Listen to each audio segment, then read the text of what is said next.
Zeolite also cannot get into the bloodstream, so this is not going to be our main detoxifier.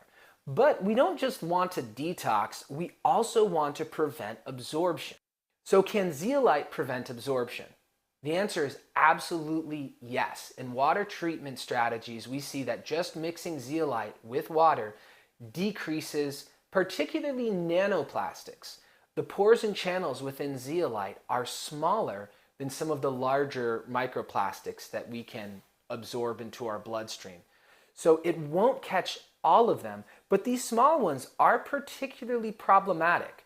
So if we have zeolite in our diet, then we're going to absorb fewer microplastics or fewer nanoplastics.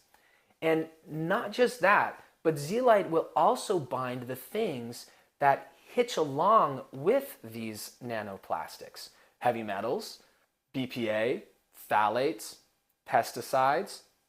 So we get a double bonus there. We're going to keep the plastic stuff out and we're going to keep these other pollutants out.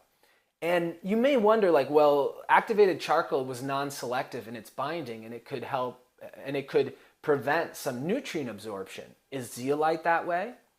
And this has been researched because in animal raising operations, there's a concern about toxic exposure from the feed.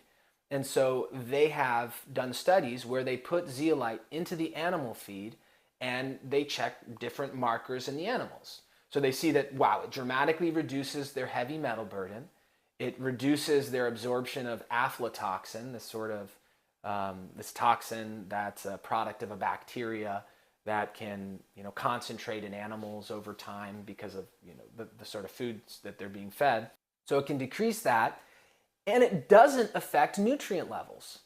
It doesn't prevent any of the electrolytes from being absorbed or the important minerals. So it's highly selective. It doesn't bind up amino acids either. It's really selective for binding up the things that aren't good for us.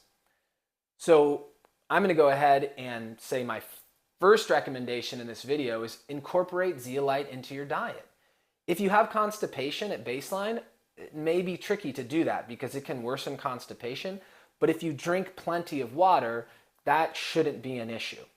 And the dosages of zeolite in research vary highly.